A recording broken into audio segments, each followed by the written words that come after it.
Good evening and welcome to Spooky Tales with Steve the Cat, the highest-rated horror movie review program appearing on PBDC TV that is hosted by a talking cat. Tonight we take a stroll back down memory lane all the way back to the VHS era of the 1980s, where we'll talk about one of the iconic horror films of that era. Now, we'll get to that in just a moment, but first, we're going to check in with our friend Crimson Meerkat, who has gone out on the road in an effort to locate and rescue our former administrative assistant, Malcolm Fluffosaurus. What have you got for us, Meerkat? Good evening, ladies and gentlemen. My name is... Well, you don't need to know what my name is. Just call me Crimson Meerkat. Yes, that's my code name, Crimson Meerkat. I am speaking to you live from deep in the woods of the Appalachian Mountains. Steve and his team have used their orbital broadcast platform's sensor array to scan the Earth's surface, and this is the last known point where Malcolm Fluffosaurus' DNA was detected. I have journeyed here personally with my trusty camera crew in tow because I am committed to locating and rescuing my dear friend Malcolm. Aw, that's sweet, Meerkat. Remind me again, how he ended up there in the first place? Malcolm was working as my chief scientific advisor on board the orbital broadcast platform when he was abducted, transported to Earth, and left to die by a group of alien ruffians. Go on. Fine. I was hoping we could have one day free of accusations and disparaging comments, but I suppose that was too much to ask. Fine. When the alien battlecruiser first closed to within weapons range of the orbital broadcast platform, I put the station on complete lockdown, just like it says to do in the procedures. And I completely forgot that Malcolm was in the cargo hold working on one of his awful freestyle raps at the time, so I completely locked him out of the secure part of the station.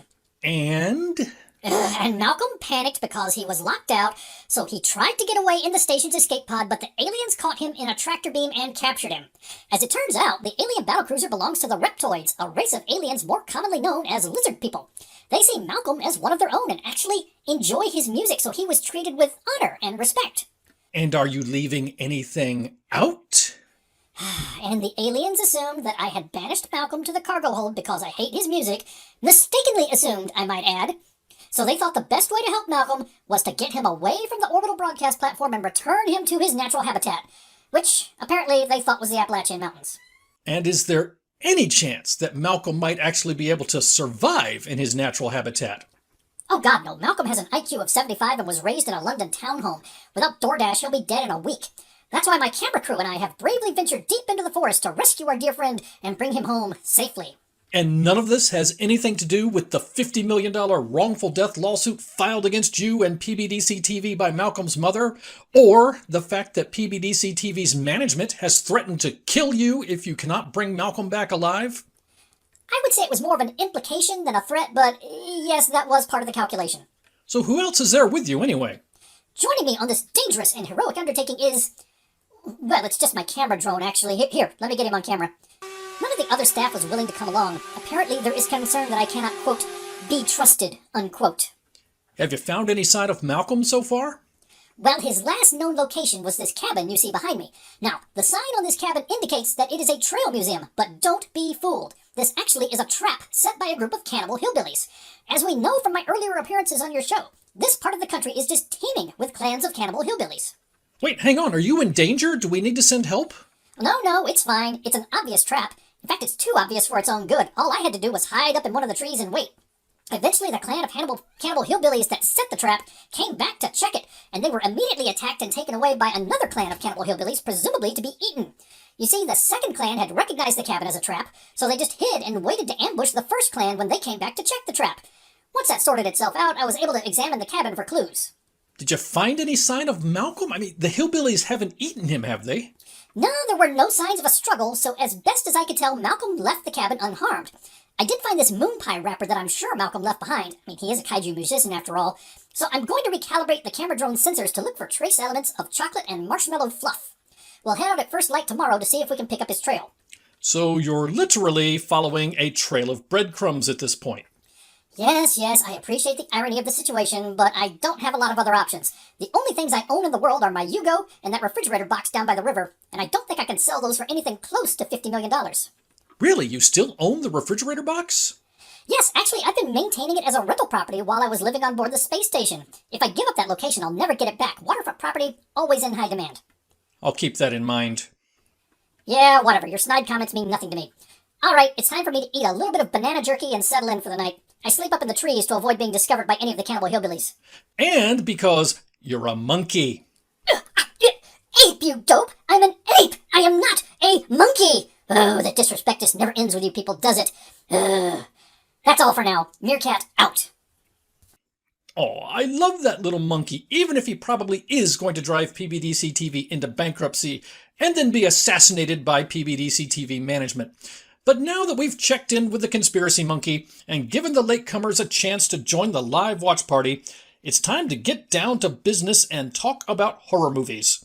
Thank you so much for joining us. We're glad you're here. Now pour yourself a drink and get comfortable because here we go.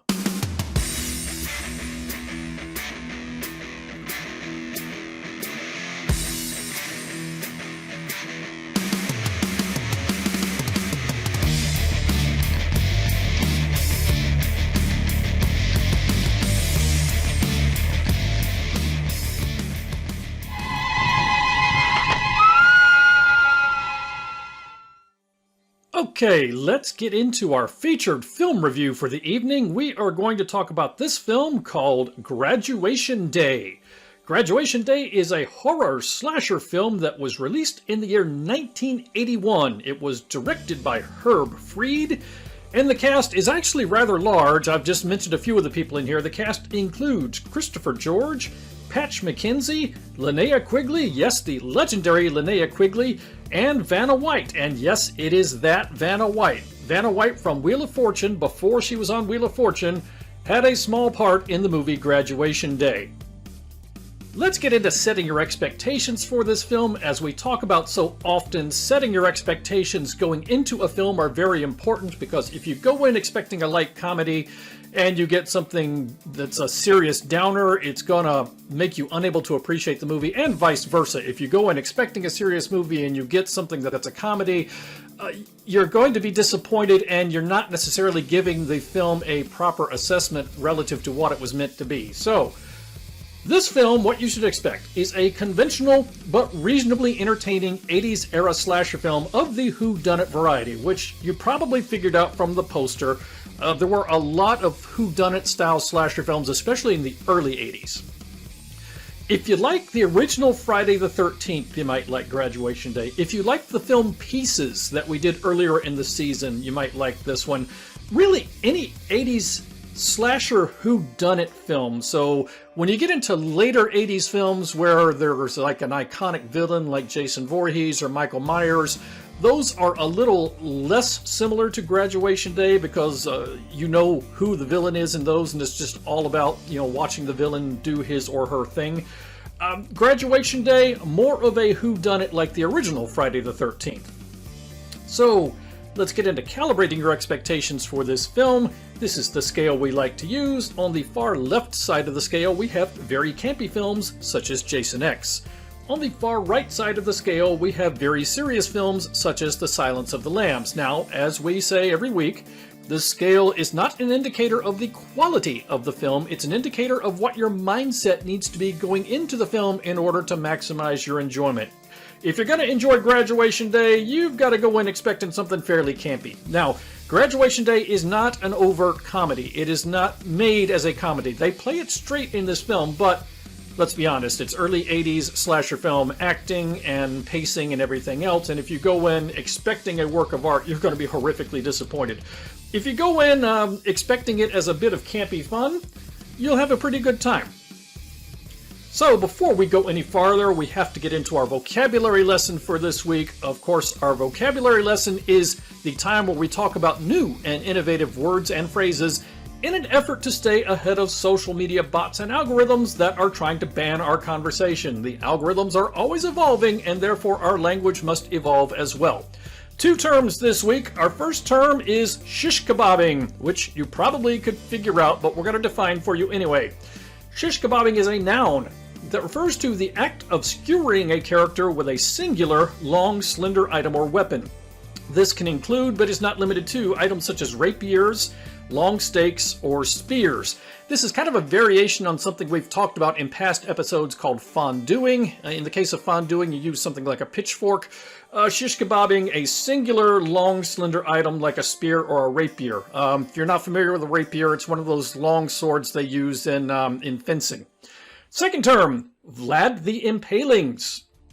Vlad the Impaling is a noun that refers to the action of perforating a character through the application of a number of spikes simultaneously, such as when slamming an Iron Maiden shut on somebody, or in a deadfall trap. So please keep these 2 terms in mind. They will become important later in the episode. Let's get into a film summary. So this one's pretty easy to summarize. It's pretty conventional. High school track star Laura drops dead from a cardiac embolism immediately after crossing the finish line and winning a race. 2 months later, Laura's sister Anne arrives in town to attend graduation because Laura is going to be honored during the graduation ceremony. Anne blames Laura's coach for her death because Anne feels that the coach pushed her too hard and drove her to her death. And coincidentally, after Anne's arrival, members of the track team begin to disappear mysteriously. Well, you know what's happening to them. It's not that mysterious. But this leads us to our villain profile for this film. Now, this film is a whodunit. We are not going to give away whodunit, so we are just going to refer to the killer as the mystery killer with a stopwatch. Here you see the mystery killer with a stopwatch terrorizing 2 young ladies. The one on the left in the purple is Vanna White. Yes, really, that is Vanna White. And here you see the mystery killer with a stopwatch chasing down the lovely Linnea Quigley with a rapier. The mystery killer with a stopwatch belongs to the class of slasher serial killer. His special powers include stealth and proficiency with a sword. And his signature weapons include, but are not limited to, a variety of weapons including a rapier, a deadfall trap, and a football? Really? Yes, the mystery killer with a stopwatch does manage to kill somebody using a football in this film. It is a modified football, but it is still a football. And now a word from our delightful benefactors at PBDC TV, your nightly heartbeat of horror.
This is Professor Edgar Fluffosaurus from Spooky Tales with Steve the Cat, and when I'm not hosting Monster Chat or knocking down small Japanese cities, I'm watching PBDC TV.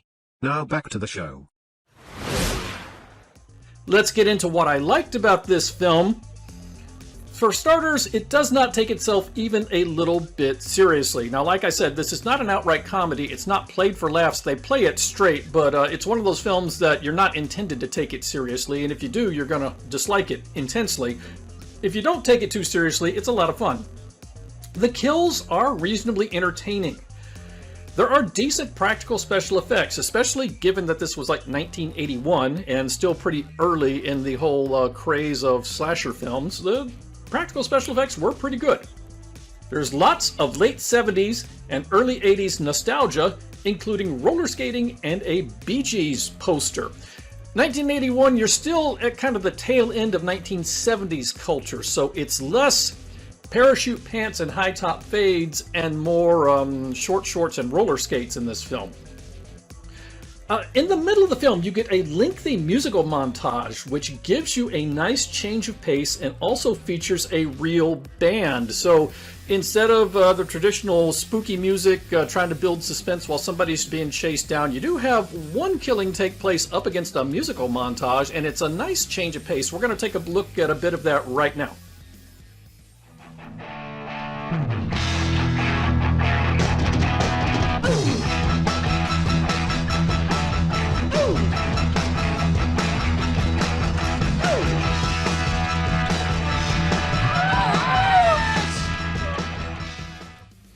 And finally, we have Linnea Quigley and Vanna White sightings. You saw the lovely Linnea Quigley in that clip we just looked at. Vanna White, we just saw the still picture a few moments ago.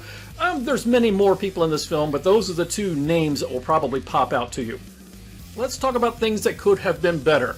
Now, these are not necessarily things that I disliked about the film. These are just things that another person might dislike, not necessarily me, and I just want you to be aware of going in. And right off the bat, the film does not take itself even a little bit seriously. If you're the kind of person that cannot watch a movie that does not take itself seriously, you need to skip this one and find something else. This is not the film for you. This film requires you to go in expecting a bit of campiness. The story meanders with no clear protagonist for a while. Now, I mean, at the very beginning of the movie, you assume Anne, Laura's sister, is going to be the central protagonist of the film, but then it kind of meanders around and you're like, okay, is she the central character or not? It's introducing a lot of characters and nobody seems to be the central focus. It eventually comes back to focusing on Anne, but for a while it just feels kind of muddled. It is not particularly well acted. Although that's par for the course for the era and for the genre. It's no worse acted than anything else that's comparable from the era, but it's no better either. I think of a movie like Dark Room that we talked about earlier in the season, where the acting was mediocre, but the lead actress managed to kind of break out and rise above everything else. There's none of that in this film. The film is formulaic and predictable. Now, again, that is par for the course for the era and for this genre. You're not going to see anything innovative in a 1981 slasher film whodunit, but it is a bit formulaic and predictable. The musical montage in the middle goes on for a pretty long time. In fact, I think the montage goes on for longer than the song that you hear, so they actually have to kind of edit it and splice it, and you get to hear the song like 1.5 times. I assume there was some sort of contractual agreement with the band Felony that they were to appear in the film for so many minutes, and that's why it goes on for so long, but you'll either like that or you won't, but the musical montage, even I thought, went on for a little too long, and I actually enjoyed it. And finally, again, par for the course for this kind of film, the whodunit aspect is not too hard to figure out. This is not Agatha Christie we're talking about here. This is a film that was targeted at teenagers. You don't want to make them feel stupid by introducing a storyline that they cannot puzzle out for themselves. So it is not that hard to figure out who the mystery killer with the stopwatch is. So let's get to Steve's scorecard for this film. Right off the bat, we have kills. I counted 9. Bare breasts. Oh yes, it's a slasher film from the early 80s. You're going to expect some bare breasts, and you would not be wrong. I counted 6. It's been a while since I took these notes, so I don't know if that's all Linnea Quigley, but that absolutely does include Linnea Quigley. Dean Nogginings, you get 1. Pez dispense rings, again, you get 1. Police overkill. Oh yes, there is one serious incident of police overkill in this film. Unarmed person shot multiple times for no good reason. Loads not properly secured. God bless the 70s and early 80s, there are 3 of them. Bras were quite optional in this time, and where you have loads not properly secured, you know that you're going to have the pursuit of free-range game. Yes, if you have a Scream Queen with her load not properly secured, and the killer attacks and tears her shirt off, and then she runs away, you have immediately transitioned from a load not properly secured to the pursuit of free-range game. There is one case of that. Shish kebabbings, you get 2. And finally, Vlad the Impalings, you get 1. There is a pretty famous Vlad the Impaling in this film. With your viewing of this film, you also get some bonus features. Let's talk about some of those. You have a Navy sailor hitchhiking into town in uniform. That just struck me as odd. That just, I don't know, maybe that's commonplace. That does not strike me as a typical kind of thing to see. You get a Bee Gees poster sighting. Like I said, 1981, you're still on the tail end of 1970s culture, which included disco. You're going to get a Bee Gees poster. You have Christopher George, horrible misogynist. Now, you might remember Christopher George from the movie Pieces. Same actor, very different role. He's not the cop in this film, he's the track coach, and he is a horrible misogynist. Gee, teacher, whatever can I do to pass your class? Linnea Quigley does not say that literally, but yeah, that's how she's making her way through music class. You get a football player bullied by 2 high school girls. Yeah, really, that kind of surprised me. You get roller rink action, which you saw a little of in that clip earlier. You get breakdance action, which is in that same scene but not included in the clip that I showed. You get a real band, Felony, and where you have a real band, you can expect double neck guitar action. Now, if you read about the band Felony, they're described as a new wave band, even though I would not describe that song we just heard as new wave. But it was not uncommon to use 12-string guitar a bit in new wave music, so maybe they use that in something other than the gangster rock. Aren't fencing swords supposed to be blunt? I mean, I thought the whole point to a fencing sword was that it was blunt so you couldn't skewer somebody with it. You get Captain Kirk quality hand-to-hand combat, and here I cannot do this justice with a description. We are going to have to look at a clip of this because this fight choreography is just the chef's kiss. Here, let's take a look at this.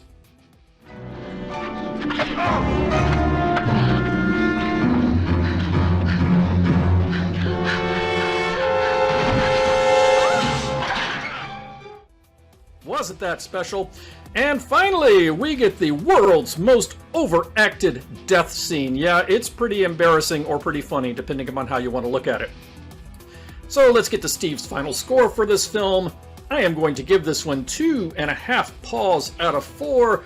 This is a reasonably entertaining slasher film from the VHS era that has established a cult following. It features some familiar faces, like we mentioned, Linnea Quigley and Vanna White, Christopher George. And it features some interesting kills, including one with a football, but it's also a bit of a formulaic, predictable whodunit, so it doesn't break any new ground, but it is a pretty good entry into the early 80s slasher whodunit genre. Worth watching if you are a horror fan. In fact, if you're a horror fan, this is one of those that I would say you have to check off your horror fan bucket list. You've got to watch this one at least once. So, that is Steve's final score for Graduation Day, and that ends our featured film review. That brings us to the end of another episode of Spooky Tales with Steve the Cat. But before we go, as is our tradition, we're going to take just a moment to talk about a couple of other things I watched this past week, starting with this film called Radius. Radius I found on Tubi, free with ads. I have seen it on other streaming services as well. This is a 2017 Canadian, I'm going to call it a sci-fi slash horror slash thriller, and it stars Diego Klattenhoff, who you may know from Homeland, The Blacklist, and from the opening scene of Pacific Rim. In this film, a man wakes up after a car accident, disoriented and with no memory of who he is or how he got there. Even worse, anyone who gets within a certain radius of the man immediately drops dead. So the pros behind this movie are it is a very interesting story, the acting is competent, and there are some interesting twists in this movie. Con, it is more of a sci-fi thriller than a straight-up horror film. Now, we've talked about sci-fi thrillers in this segment of the show before. We did a film a while back called Time Lapse, which wasn't really horror, but wasn't exactly sci-fi either, but I liked, so I wanted to talk about it. Radius, again, falls into that category. Probably a little more sci-fi than horror, but it's basically a sci-fi manhunt-type movie. Overall, though, I like this one. I would recommend watching it, and I think most people who are horror fans might enjoy this one as long as you enjoy kind of sci-fi tinged stories. Now, I will say it is not the kind of film you're going to plan your entire evening around. It's not an event kind of film, but it is interesting and entertaining, and in my opinion, worth watching. So the other film I watched this past week is this one called Willow Creek. Again, found this on Tubi free with ads. Willow Creek is a 2013 found footage horror film written and directed by Bobcat Goldthwait. Yep, the guy who was the stand-up comic all those years ago with the scratchy voice has found a second life as a director, and this film is by Bobcat Goldthwait, and I believe he wrote the script as well. In this film, a committed Bigfoot believer and his girlfriend, who is less of a Bigfoot believer, head into the woods to film some footage at the same site as the famous Patterson-Gimlin film. And I think everyone knows, but just in case you don't, if you don't know what the Patterson-Gimlin film is, let's take a quick look here.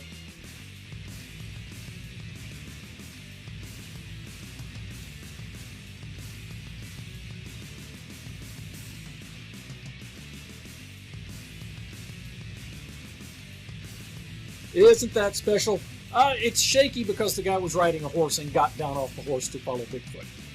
Anyway, as they camp overnight, they hear creatures in the woods, and something large comes and presses against the tent.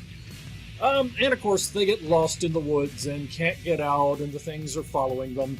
The pros behind this film are it's reasonably well made as found footage films go. I've seen many found footage films that just looked worse on the screen. The acting was more wooden. The lighting just looked so artificial and everything else. The con to this movie is it's unoriginal, it's been done to death, and frankly, the lead characters are not interesting, and frankly, I didn't like them. I found them very unlikable, and I certainly didn't find them interesting, and just overall, the story did not strike me as original. People go out in the woods and get lost, and a thing terrorizes them. It's been done in found footage movies a bazillion times. So, my verdict on this one was, meh. I would not say you should avoid it, but I wouldn't say you should go out of your way for it either. It's not the worst thing you can watch. It is not the best thing you can watch. Frankly, if you are interested in found footage films, and if in particular you are interested in a found footage Bigfoot film, I would recommend the Eduardo Sanchez film Exists. We talked about that in the first season of Spooky Tales with Steve the Cat. I think it is a far superior film, but that is just my opinion. But one movie, Radius, that I recommend. One movie called Willow Creek that you could do worse, but you could do better. And that is the other stuff I watched this week. Once again, we've reached the end of another episode of Spooky Tales with Steve the Cat. Thank you so much for joining us. We had a lot of fun putting this episode together, and we hope you enjoyed it. Of course, we always love to hear from you, so if you are a fan of Graduation Day and want to tell us about your favorite part, or your least favorite part, or frankly anything else that suits your fancy, please feel free to sound off in the comments. As always, if you did enjoy the show, please give us a like and a share. The best thing you can do to help us out is to share this video, and it costs you absolutely nothing. If you want to stay up to speed on our latest videos and other goings-on, you can follow us and subscribe on social media. You can find us on Instagram, Twitter, YouTube, Rumble, and Facebook. Spooky Tales with Steve the Cat is available exclusively through PBDC TV, your nightly heartbeat of horror. If you're interested in horror movies, true crime, creepy history, or unexplained events, we are sure to have a show for you. You can find us at psychobunnydc.com, and we're also on YouTube, Facebook, Twitter, Twitch, and Rumble. We also have a 100% Zuckerberg-free Discord site. That's right, 100% Zuckerberg-free. No throttling, no shadow banning, no opinions attached to your posts disguised as fact checks, none of that. If you would like to check it out, just head on over to psychobunnydc.com and click the link for an invitation. Next week, we are going to talk about another old classic from the VHS era of horror.